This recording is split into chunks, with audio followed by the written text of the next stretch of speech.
iPlusന്റെ പുതിയൊരു വീഡിയോയിലേക്ക് എല്ലാവർക്കും സ്വാഗതം.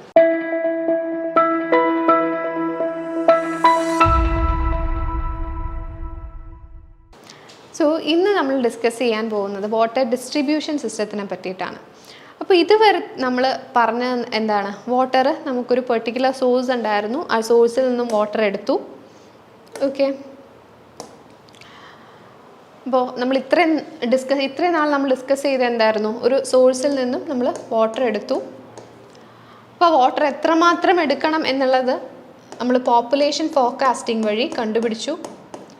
ഓക്കെ, അപ്പോൾ പോപ്പുലേഷൻ ഫോർകാസ്റ്റിംഗ് വഴി ഒരു സ്ഥലത്തെ പോപ്പുലേഷൻ കണ്ടുപിടിച്ചിട്ട് അവിടുത്തെ വാട്ടർ ഡിമാൻഡ് എത്രയുണ്ട് എന്നുള്ളതനുസരിച്ച് നമ്മൾ ഈ സോഴ്സിൽ നിന്നും വാട്ടർ എടുത്തു.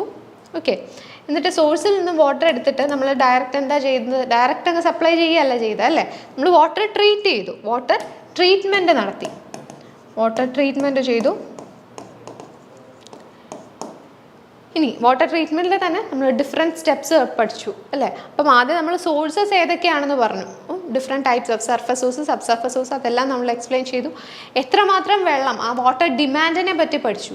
അതായത് ഫയർ ഡിമാൻഡ് ഉണ്ട്, ഡൊമസ്റ്റിക് ഡിമാൻഡ് ഉണ്ട്, അങ്ങനെ ഡിഫറെൻറ്റ് ഡിമാൻഡ്സ്, വാട്ടർ ഡിമാൻഡ്സിനെ പറ്റി പഠിച്ചു.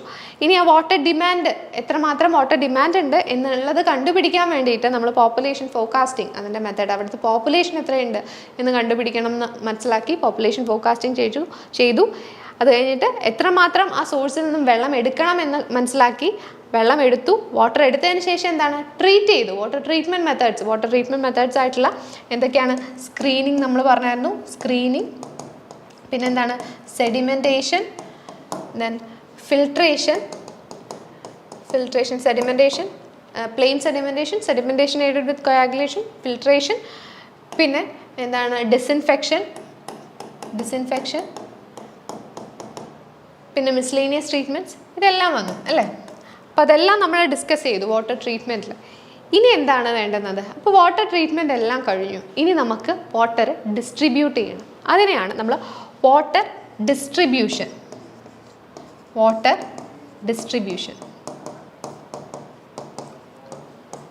അപ്പോൾ ഈ ട്രീറ്റ് ചെയ്ത വാട്ടർ നമ്മൾ എന്ത് ചെയ്യണം, ഡിസ്ട്രിബ്യൂട്ട് ചെയ്യണം അല്ലേ. അപ്പം അതിനെയാണ് നമ്മൾ ആ ഒരു different methods of distribution networks ഉണ്ട്, ഡിസ്ട്രിബ്യൂഷൻ നെറ്റ്വർക്ക്സ് കാര്യങ്ങൾ, അല്ലെങ്കിൽ ഡിസ്ട്രിബ്യൂഷൻ ചെയ്യാൻ വേണ്ടിയിട്ട് ഈ വാട്ടർ ഡിസ്ട്രിബ്യൂഷൻ സിസ്റ്റംസിൽ ഇൻവോൾവ് ആയിട്ടുള്ള അപ്പാരറ്റൻസസ് കാര്യങ്ങളൊക്കെ ഉണ്ട്. അപ്പോൾ അതൊക്കെയാണ് നമ്മൾ വാട്ടർ ഡിസ്ട്രിബ്യൂഷൻ എന്ന് പറഞ്ഞിട്ടുള്ള ആ ഒരു ടോപ്പിക്കിൽ പഠിക്കാൻ പോകുന്നത്. സോ നമുക്ക് നോക്കാം വാട്ടർ ഡിസ്ട്രിബ്യൂഷൻ സിസ്റ്റത്തിൻ്റെ അകത്ത് നമുക്കറിയാം, വാട്ടർ നമ്മൾ ട്രീറ്റ് ചെയ്ത വാട്ടർ നമ്മൾ പ്രോപ്പറായിട്ട് കൺസ്യൂമേഴ്സിൽ ഒരു പെർട്ടിക്കുലർ ഒരു വാട്ടർ പ്രഷറിൽ അല്ലെങ്കിൽ കൺസ്യൂമേഴ്സിൻ്റെ ആവശ്യാനുസരണം, ഇപ്പം 24 hours അല്ലെങ്കിൽ എന്താണ് ഇൻറ്റർമിറ്റൻ്റ് ആയിട്ട്, അങ്ങനെ ഡിഫറെൻറ്റ് രീതിയിൽ നമ്മൾ വാട്ടർ സപ്ലൈ ചെയ്യേണ്ടതായിട്ടുണ്ട് അല്ലേ. അപ്പോൾ ആ വാട്ടർ സപ്ലൈക്കാണ് നമ്മൾ വാട്ടർ ഡിസ്ട്രിബ്യൂഷൻ സിസ്റ്റംസ് യൂസ് ചെയ്യുന്നത്. Okay, so from the treatment plant to the road and street in the city and finally to the individual houses നമ്മൾ എന്തായിരിക്കും വാട്ടർ ഡിസ്ട്രിബ്യൂട്ട് ചെയ്യും.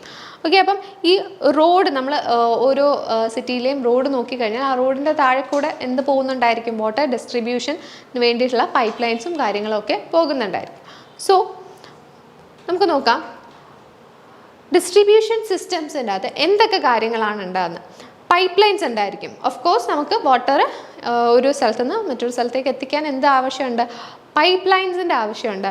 പിന്നെ എന്താണ്, വാൽവ്സ്, അതിലേക്കുള്ള ഫ്ലോ നമുക്ക് കൺട്രോൾ ചെയ്യാൻ വേണ്ടിയിട്ട് വാൽവ്സിൻ്റെ ആവശ്യമുണ്ട്. പിന്നെ പെട്ടെന്നൊരു ഫയർ എങ്ങാനും ഉണ്ടാവുകയാണെന്നുണ്ടെങ്കിൽ ആ ഫയർ ഫൈറ്റിങ്ങിന് വേണ്ടിയിട്ട് ഫയർ ഹൈഡ്രൻസ് ആവശ്യമുണ്ട്. ഓക്കെ, ആ ഒരു ഫയർ ഫൈറ്റിങ്ങിന് വേണ്ടിയിട്ട് ആ പെർട്ടിക്കുലർ പ്രഷറിൽ വെള്ളത്തിനെ പുറത്തേക്ക് വിടാൻ വേണ്ടിയിട്ട് ആ ഒരു മെയിൻസിൽ നിന്നൊക്കെ ഫയർ ഹൈഡ്രൻസ് ഒരു ഔട്ട്ലെറ്റ് പ്രൊവൈഡ് ചെയ്തിട്ടുണ്ട്, ഫയർ ഹൈഡ്രൻസ് എന്ന് പറയും, അതുണ്ട്.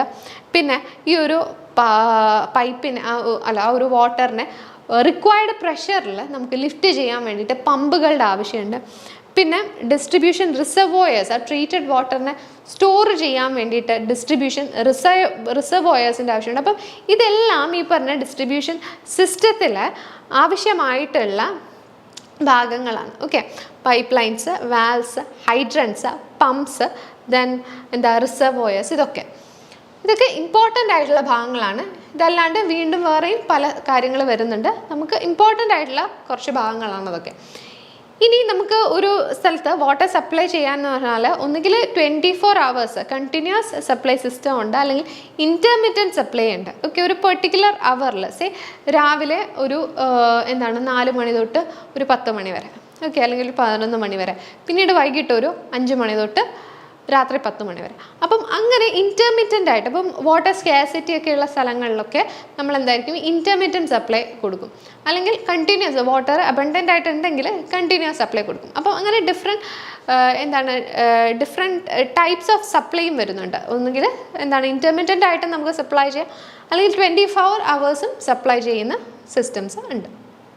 ഇനി നമ്മൾ പറയാൻ പോകുന്നത് മെത്തേഡ് ഓഫ് ഡിസ്ട്രിബ്യൂഷൻ ആണ്. ഓക്കെ, മെത്തേഡ്സ് ഓഫ് ഡിസ്ട്രിബ്യൂഷൻ എന്ന് പറയുമ്പം ഒരു ഡിസ്ട്രിബ്യൂഷൻ സിസ്റ്റത്തിൻ്റെ മെയിൻ ഒബ്ജക്റ്റീവ് എന്തായിരിക്കും എന്ന് പറഞ്ഞാൽ കൺസ്യൂമേഴ്സിന് ഒരു റിക്വയർഡ് പ്രഷറിൽ, നമുക്കിപ്പം വെറുതെ വാട്ടർ സപ്ലൈ ചെയ്യാൻ പറ്റില്ല എന്ന് വെച്ചാൽ അധികം പ്രഷറിലല്ലാണ്ട് ചെറുതായിട്ടാണ് വാട്ടർ വരുന്നതെന്നുണ്ടെങ്കിലും ബുദ്ധിമുട്ടായിരിക്കും. അപ്പം അവർ ഒരുപാട് ഫോഴ്സിൽ വെള്ളം വന്നാലും ബുദ്ധിമുട്ടാണ്. അപ്പോൾ ആ ഒരു റിക്വയർഡ് പ്രഷറിൽ വെള്ളം എന്തായിരിക്കണം ഇജക്റ്റ് ചെയ്യാൻ പറ്റണം. Okay, so the main objective of a distribution system അത് തന്നെയാണ്. It is to develop a water pressure at the various points of the consumers. Okay, depending upon the level of the source of the water and that of the city topography of the area and the local conditions. അപ്പോൾ ആ ഒരു സിറ്റിയുടെ topography, അതിൻ്റെ ആ ഒരു water ഡിസ്ട്രിബ്യൂഷൻ്റെ ഒക്കെ depend ചെയ്തിട്ട് അവിടുത്തെ വാട്ടർ പ്രഷറിനെ നമുക്ക് മെയിൻറ്റെയിൻ ചെയ്യണം.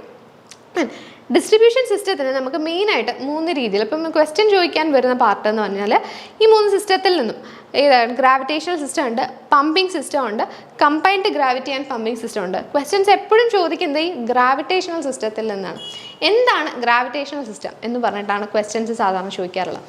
അല്ലെങ്കിൽ ഒരു ഹയർ ലെവൽ സോഴ്സിൽ നിന്നും വാട്ടർ ലോ ലെവൽ സപ്ലയേഴ്സിലേക്ക് കൊണ്ടുവരുന്ന ആ ഒരു സിസ്റ്റത്തിനെ വിളിക്കുന്ന പേരെന്താണെന്ന് ചോദിക്കാറുണ്ട്. ഓക്കെ, അല്ലെങ്കിൽ ലോ ലെവൽ കൺസ്യൂമേഴ്സിലേക്ക് വാട്ടർ എത്തിക്കുന്ന ആ ഒരു സിസ്റ്റത്തിൻ്റെ പേരെന്താണെന്ന് ചോദിക്കാറുണ്ട്. It is gravitational system. So in this system the water from high level source, okay, ഒരു ഹൈ ലെവൽ സോഴ്സിൽ നിന്നും it is distributed to consumers at low level. അപ്പം ലോ ലെവലിൽ ഉള്ള കൺസ്യൂമേഴ്സ്, ഇപ്പോൾ ഒരു ഹിൽ ടോപ്പിൽ നിന്നൊക്കെ വെള്ളം by the influence of gravity ആണ് ഇത് എങ്ങോട്ടേക്ക് വരുന്നത്, കൺസ്യൂമേഴ്സിലേക്ക് വരുന്നത്. സോ അതാണ് ഗ്രാവിറ്റേഷണൽ സിസ്റ്റം എന്ന് പറയുന്നത്. In the system water from high level source is distributed to the consumers at low level by the action of gravity in the without pumping ചെയ്യാതെ ഗ്രാവിറ്റിയുടെ ഇൻഫ്ലുവൻസിലാണ് വെള്ളം ഇവിടെ താഴേക്ക് എത്തുന്നത്. ഓക്കെ, അതാണ് ഗ്രാവിറ്റേഷണൽ സിസ്റ്റം. ഇനി for the proper functioning of the system the difference of head available between the source and locality must be sufficient enough. അതായത് നമ്മൾ പറഞ്ഞു ഒരു ഹയർ ലെവൽ സോഴ്സും ലോ ലെവലിൽ താഴെയായിരിക്കും കൺസ്യൂമേഴ്സ് ഉള്ളത്.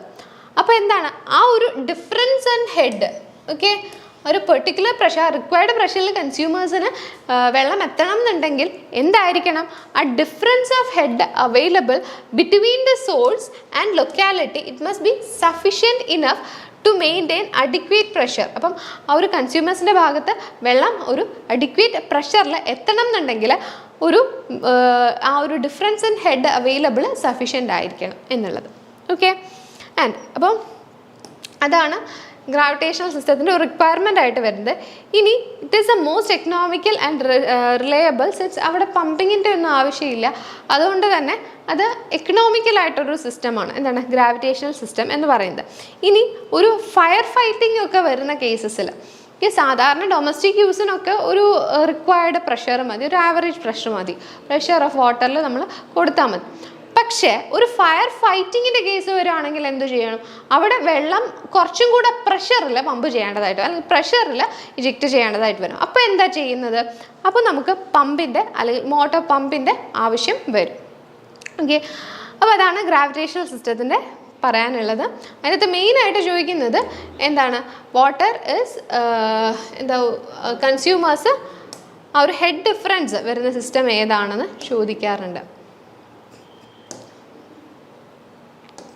ഓക്കെ, ഇനി അടുത്ത് വരുന്നത്, അപ്പോൾ ഗ്രാവിറ്റേഷണൽ സിസ്റ്റം നമ്മൾ പറഞ്ഞു. ഇനി അടുത്ത് വരുന്ന പമ്പിംഗ് സിസ്റ്റം. പമ്പിംഗ് സിസ്റ്റത്തിൽ നോക്കിക്കഴിഞ്ഞാൽ ഡയറക്റ്റായിട്ട് ഒരു സോഴ്സിൽ നിന്നും, സോഴ്സ് ആണെന്നുണ്ടെങ്കിൽ സോഴ്സിൽ നിന്നും ഡയറക്റ്റായിട്ട് പമ്പ് ചെയ്ത് അങ്ങ് കൺസ്യൂമേഴ്സിന് കൊടുക്കുകയാണ് ചെയ്യുന്നത്. മറ്റേതെന്തായിരുന്നു, ഗ്രാവിറ്റിയുടെ ഇൻഫ്ലുവൻസിൽ ആ ഒരു സോഴ്സിൽ നിന്നും വെള്ളം താഴെയുള്ള കൺസ്യൂമേഴ്സിലേക്ക് എത്തുകയാണ് ചെയ്യുന്നത്. ഇവിടെ എന്താണ്, സോഴ്സിൽ നിന്നും വെള്ളം പമ്പ് ചെയ്ത് ഡയറക്റ്റായിട്ട് നമ്മൾ കൺസ്യൂമേഴ്സിൽ എത്തിക്കുകയാണ് ചെയ്യുന്നത്. So in pumping system the treated water is directly pumped into the distribution veins without storing. ഇവിടെ എന്താണ്, സ്റ്റോറിങ് ഒന്നും നടക്കുന്നില്ല, ഡയറക്റ്റ് ആ സോഴ്സിൽ നിന്നും പമ്പ് ചെയ്തങ്ങ് കൊടുക്കുകയാണ്. ട്രീറ്റഡ് വാട്ടർ സോഴ്സിൽ നിന്നും പമ്പ് ചെയ്തങ്ങ് കൊടുക്കുകയാണ്. അപ്പം ഈ ഒരു റീസൺ കാരണം നമ്മൾ ഇതിനെ വിളിക്കുന്നത് പമ്പിങ് വിത്തൗട്ട് സ്റ്റോറേജ് സിസ്റ്റം എന്നും കൂടെ വിളിക്കാറുണ്ട്. ഓക്കെ, കാരണം ഇവിടെ എന്താണ്, സ്റ്റോറേജ് നടക്കുന്നില്ല, ഡയറക്റ്റായിട്ട് പമ്പ് ചെയ്ത് കൊടുക്കുക. So pumping without storage system എന്ന് പറയുന്നത് പമ്പിങ് സിസ്റ്റം തന്നെയാണ്. സോ ഇവിടെ ഉള്ളൊരു പ്രശ്നം എന്താണെന്ന് വെച്ചിട്ടുണ്ടെങ്കിൽ ഇവിടെ നമ്മൾ ഹൈ ലിഫ്റ്റ് പമ്പുകൾ യൂസ് ചെയ്യേണ്ടതായിട്ട് വരും. ഓക്കെ, കാരണം ആൾക്കാരുടെ റിക്വയർമെൻറ്റ് വ്യത്യാസമായിട്ട് വരും അല്ലേ. അപ്പം വേരിയിങ് റിക്വയർമെൻറ്റ് അനുസരിച്ച് varying speed so as to estimate the variable demand of water. ചില സമയങ്ങൾ ചില അവേഴ്സിൽ കൂടുതൽ വാട്ടർ ആവശ്യമായിട്ട് വരും അല്ലേ. ഇപ്പോൾ മോർണിംഗ് ടൈമുകൾക്ക് പീക്ക് ടൈംസ് ഉണ്ട് അല്ലേ. ഇപ്പോൾ വാട്ടർ ഡിമാൻഡിൽ നമ്മൾ പഠിച്ചതുപോലെ പീക്ക് ടൈമുകൾ ഉണ്ടായിരിക്കും. ഇപ്പം ആ ടൈമുകളിൽ വെള്ളം അധികം വേണ്ടതായിട്ട് വരും. ഇപ്പോൾ വാട്ടർ ഡിമാൻഡിനനുസരിച്ച് എന്തായിരിക്കണം, ആ ഒരു പെർട്ടിക്കുലർ പ്രഷറിൽ പമ്പ് വാട്ടറിനെ ഹൈ ലിഫ്റ്റ് പമ്പ്സ് ആവശ്യമായിട്ട് വരും, ആ ഒരു വേരിയിങ് ഡിമാൻഡിനെ മീറ്റ് ചെയ്യാൻ വേണ്ടിയിട്ട്. ഓക്കെ, അപ്പോൾ പമ്പിങ് സിസ്റ്റം, കാരണം അത് സ്റ്റോർ ചെയ്യുന്നില്ല, ഡയറക്റ്റ് പമ്പ് ചെയ്ത് നമ്മൾ കൊടുക്കുകയാണ് ചെയ്യുന്നത്. അപ്പം ഹൈ ലിഫ്റ്റ് പമ്പുകൾ ആവശ്യമായിട്ട് വരും to operate at variable speed so as to estimate the variable demand of a water. ഇനി ഇഫ് ദ പവർ, അപ്പോൾ വേറൊരു പ്രശ്നം എന്ന് പറഞ്ഞിട്ടുണ്ടെങ്കിൽ പെട്ടെന്ന് പവർ സപ്ലൈ ഫെയിൽ ആവുകയാണെന്ന് വെച്ചോ. പവർ സപ്ലൈ ഫെയിൽ ആവുന്ന ടൈമിൽ തന്നെ ഒരു ഫയർ ഫൈറ്റിംഗ് റിക്വയർമെൻറ്റും കൂടെ വരികയാണ്. അപ്പോൾ അങ്ങനത്തെ കേസിൽ എന്താ ചെയ്യുക, അവിടെ ഒരു വലിയ ഡിസാസ്റ്റർ ഉണ്ടാവാനുള്ള സാധ്യതയുണ്ട്. കാരണം പവർ സപ്ലൈ ഫെയിൽ ആയിട്ടിരിക്കുമ്പോൾ പമ്പ് നമുക്ക് ഓപ്പറേറ്റ് ചെയ്യാൻ പറ്റത്തില്ല. അപ്പോൾ അങ്ങനത്തെ ഒരു കേസിൽ ഒരു ഫയർ ഫൈറ്റിംഗ് അല്ലെങ്കിൽ വലിയൊരു വാട്ടർ ഡിമാൻഡ് അവിടെ വരികയാണെന്നുണ്ടെങ്കിൽ, ആ ഒരു ടൈമിൽ വരികയാണെന്നുണ്ടെങ്കിൽ നമുക്കത് മീറ്റ് ചെയ്യാൻ പറ്റത്തില്ല. So it will become A failure. Okay, അപ്പം പമ്പിംഗ് സിസ്റ്റത്തിൻ്റെ ഒരു ഡിസഡ്വാൻറ്റേജ് അതാണ്. ഇനി അത് മാത്രമല്ല, ഈ ഒരു സിസ്റ്റം വരുമ്പോഴത്തേനും ഇപ്പം ഹൈ ലിഫ്റ്റ് പമ്പുകളും വേരിയബിൾ ഡിമാൻഡും ഒക്കെ വരുമ്പോൾ എപ്പോഴും ഈ പമ്പ് യൂസ് ചെയ്തിട്ട് അതിൻ്റെ എഫിഷ്യൻസിയും കുറയും. ഓക്കെ, അപ്പം ഇവിടെ ആദ്യത്തെ ഒരു ഡിസഡ്വാൻറ്റേജ് നമ്മൾ പറഞ്ഞതുപോലെ ഫയർ ബ്രേക്സ് വരുമ്പം ബുദ്ധിമുട്ടായിരിക്കും. So this method is therefore generally not used. അപ്പം അധികം നമ്മളിത് യൂസ് ചെയ്യാറില്ല ഈ pumping system. Then however the only advantage of this method is that during fire it can force water under high pressure in the required direction. അതായത് ഇപ്പോൾ fire fighting ഇപ്പോൾ pump operate ചെയ്യുന്ന ടൈമിൽ തന്നെ, അതായത് പവർ സപ്ലൈ ഫെയിലിയർ ഒന്നുമില്ല, pump operate ചെയ്യുന്ന സമയത്ത് തന്നെ ഒരു ഫയർ ഫൈറ്റിങ്ങിൻ്റെ കണ്ടീഷൻ വരുവാണ് എന്നുണ്ടെങ്കിൽ ആ ഒരു ടൈമിൽ നല്ല ഹൈ പ്രഷറിൽ വെള്ളം പമ്പ് ചെയ്യാൻ പറ്റും. ഓക്കെ, അപ്പോൾ അതിൻ്റെ ഒരു ജസ്റ്റ് ഒരു അഡ്വാൻറ്റേജ് ആണ്. പക്ഷേ പവർ ഫെയിലിയർ ഉണ്ടായിക്കഴിഞ്ഞാൽ ഈ പറഞ്ഞ ഒരു വലിയ ബുദ്ധിമുട്ട് തന്നെ ആവും. കാരണം വാട്ടർ നമുക്ക് സപ്ലൈ ചെയ്ത് കൊടുക്കാൻ പറ്റത്തില്ല, ആ ഒരു പ്രഷർ റിക്വയർഡ് പ്രഷറിൽ സപ്ലൈ ചെയ്യാൻ പറ്റത്തില്ല.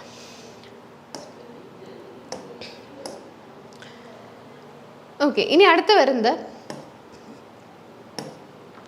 പിന്നെ ഇതിൻ്റെ മറ്റൊരു ഡിസഡ്വാൻറ്റേജ് പറഞ്ഞ പോലെ തന്നെ നമ്മൾ high lift pumps varying demand of വാട്ടറിലല്ലേ വരുന്നത്. അപ്പം ആൾക്കാരുടെ റിക്വയർമെൻറ്റ് ചില സമയങ്ങളിൽ കൂടുതലായിരിക്കും, ചില സമയങ്ങളിൽ കുറവായിരിക്കും. അപ്പോൾ പമ്പ് ഒരുപാട് വർക്ക് ചെയ്യുമ്പോൾ എന്താ സംഭവിക്കുന്നത്, അതിൻ്റെ എഫിഷ്യൻസി അത്രയും കുറയാനുള്ള സാധ്യതയുണ്ട്. എനിക്ക് അതിൻ്റെ അകത്ത് വിയർ ആൻഡ് ടിയർ കൂടുതലാവാനുള്ള സാധ്യതയുണ്ട്. അത് പമ്പിംഗ് സിസ്റ്റത്തിൻ്റെ മറ്റൊരു ഡിസഡ്വാൻറ്റേജ് ആണ്. ഇനി combined gravity and pumping system. Okay, ഗ്രാവിറ്റിയും പമ്പിങ്ങും combined gravity and pumping system. അതായത് ഈ ഒരു സിസ്റ്റത്തിൽ എന്താ ചെയ്യുന്നതെന്ന് വെച്ചാൽ, നമ്മൾ ആദ്യം ഒരു പമ്പിംഗ് സ്റ്റേഷൻ ഉണ്ടായിരിക്കും, നമ്മൾ സോഴ്സിൽ നിന്നും വെള്ളം,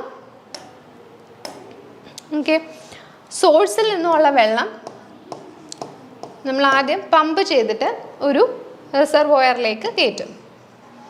ഓക്കെ, എന്നിട്ട് അവിടെ നമ്മൾ സ്റ്റോർ ചെയ്ത് വെക്കും, വാട്ടർ സ്റ്റോർ ചെയ്യും. സ്റ്റോർ ചെയ്തതിന് ശേഷം ആ water by the influence of gravity കൺസ്യൂമേഴ്സിലേക്ക് എത്തിക്കും. അതിനെയാണ് combined gravity and pumping system എന്ന് പറയുന്നത്. So treated water is pumped at a constant rate and stored into an elevated distribution reservoir from where it is distributed to the consumers by the mere action of gravity. Okay, സോഴ്സിൽ നിന്നും വെള്ളം ഒരു particular ഹൈറ്റിൽ store ചെയ്യും, അതിനുശേഷം അതിനെ by the influence of gravity കൺസ്യൂമേഴ്സിലേക്ക് എത്തിക്കും. അതാണ് combined gravity and pumping system. This method does pumping as well as gravity flow and sometimes called pumping with storage system. അപ്പം കമ്പൈൻഡ് ഗ്രാവിറ്റി ആൻഡ് പമ്പിംഗ് സിസ്റ്റത്തിനെ തന്നെയാണ് നമ്മൾ പമ്പിംഗ് വിത്ത് സ്റ്റോറേജ് സിസ്റ്റം എന്ന് പറഞ്ഞത്. നേരത്തെ എന്തായിരുന്നു? പമ്പിംഗ് വിത്തൗട്ട് സ്റ്റോറേജ് സിസ്റ്റം ആയിരുന്നു. വെറുതെ പമ്പിംഗ് സിസ്റ്റം എന്ന് പറയുമ്പോൾ it is pumping without storage system and here it is pumping with storage system. ഇനി കമ്പൈൻഡ് ഗ്രാവിറ്റി ആൻഡ് പമ്പിംഗ് സിസ്റ്റത്തിൻ്റെ മറ്റൊരു ഇതെന്ന് പറഞ്ഞാൽ the excess water during low demand gets stored in the reservoir and it is applied during high demand. Okay, ഇതിൻ്റെ മറ്റ് എന്താണ് important points ഇതിൻ്റെ അകത്ത് ഓർത്ത് വെച്ചേക്കേണ്ടതെന്ന് വെച്ചാൽ, നമ്മൾ ലോ ഡിമാൻഡ്, അധികം ഡിമാൻഡ് ഇല്ലാത്ത ടൈമിൽ നമുക്ക് ആ എക്സസ് വാട്ടർ എന്ത് ചെയ്യാൻ പറ്റും? റിസർവോയറിൽ സ്റ്റോർ ചെയ്ത് വെക്കാൻ പറ്റും. And it is applied during high demand period. High demand പീരീഡിൽ നമുക്കത് യൂസ് ചെയ്യാൻ പറ്റും. Then the pump work at a constant rate which is adjusted in such a way that the excess quantity of water stored in the reservoir during low consumption nearly equals the extra demand during high consumption. So അപ്പോൾ നമ്മൾ law കൺസംഷൻ്റെ ടൈമിൽ store ചെയ്ത് വെക്കുന്ന ആ ഒരു വാട്ടറിൻ്റെ amount എന്ന് പറയുന്നത് നമുക്ക് ഇപ്പം ഹൈ കൺസംഷൻ്റെ സമയം നീഡ് വരുമ്പോഴത്തേനും യൂസ് ചെയ്യാൻ പറ്റുന്ന രീതിയിലുള്ള അത്ര എമൗണ്ട് തന്നെ നമ്മൾ ലോ കൺസംഷനിൽ സ്റ്റോർ ചെയ്ത് വെക്കും. പിന്നെ അത് കൂടാണ്ട് this system helps in operating the pump at constant speed. അപ്പം ഇവിടെ എന്ന് പറയുമ്പോഴത്തേനും ആ പമ്പ് മറ്റേ പമ്പിംഗ് സിസ്റ്റത്തിനകത്ത് അല്ലെങ്കിൽ പമ്പിംഗ് വിത്തൗട്ട് സ്റ്റോറേജ് സിസ്റ്റത്തിൻ്റെ അകത്ത് എന്തായിരുന്നു? നമ്മൾ പമ്പ് ആ ഒരു വേരിയിങ് ഡിമാൻഡിനനുസരിച്ച് ആ പമ്പിൻ്റെ അകത്ത് അതിൻ്റെ എഫിഷ്യൻസി കുറയും, അതിൻ്റെ അകത്ത് വിയർ ആൻഡ് ടിയർ കൂടും എന്നൊക്കെ പറഞ്ഞായിരുന്നു. പക്ഷേ ഇവിടെ എന്ന് പറഞ്ഞാൽ ഒരു കോൺസ്റ്റൻറ്റ് സ്പീഡിൽ തന്നെ നമുക്ക് പമ്പ് റണ്ണ് ചെയ്യിപ്പിക്കാൻ പറ്റും. കാരണം ആ ഒരു വേരിയിങ് ഡിമാൻഡ് വന്നാലും എക്സസ് വാട്ടർ നമ്മൾ സ്റ്റോർ ചെയ്ത് വെച്ചിട്ടുണ്ട്. അപ്പോൾ ഒരു പമ്പിന് അത്രയും ഒരു വിയർ ആൻഡ് ടിയർ വരത്തില്ല. So it increases the efficiency and reduces their wear and tear. അപ്പോൾ മറ്റതിൻ്റെ ആ ഒരു ഡിസഡ്വാൻറ്റേജിനെ ഇവിടെ നമ്മൾ ഓവർകം ചെയ്തേക്കുവാണ്. Okay, then this type of system is invariably and almost universally adopted. അപ്പം ഏറ്റവും കൂടുതൽ നമ്മൾ അഡോപ്റ്റ് ചെയ്യുന്ന ഒരു മെത്തേഡ് എന്ന് പറയുന്നത് ഇത് തന്നെയാണ്. എന്താണ്? Combined gravity and pumping system എന്ന് പറയുന്നത്. ഓക്കെ, അപ്പം ഇത്രയാണ് different systems of water distribution. Okay, അപ്പോൾ ഈ 3 സിസ്റ്റംസ് നമ്മൾ പറഞ്ഞു. എന്താണ്? ഗ്രാവിറ്റി സിസ്റ്റം പറഞ്ഞു, പമ്പിംഗ് സിസ്റ്റം പറഞ്ഞു, combined gravity and pumping system പറഞ്ഞു. അതിൻ്റെ അത് നമ്മൾ കൂടുതലും യൂസ് ചെയ്യുന്നത് പമ്പിൻ്റെ വിയർ ആൻഡ് ടിയർ ഏറ്റവും കുറവായിട്ടുള്ളത് എന്തിൻ്റെ അകത്തായിരുന്നു? കമ്പൈൻഡ് ഗ്രാവിറ്റി ആൻഡ് പമ്പിംഗ് സിസ്റ്റത്തിലായിരുന്നു. അപ്പം അടുത്ത ക്ലാസ്സിൽ നമുക്ക് നെക്സ്റ്റ് ഒരു ടോപ്പിക്കായിട്ട് കാണാം. Thank U.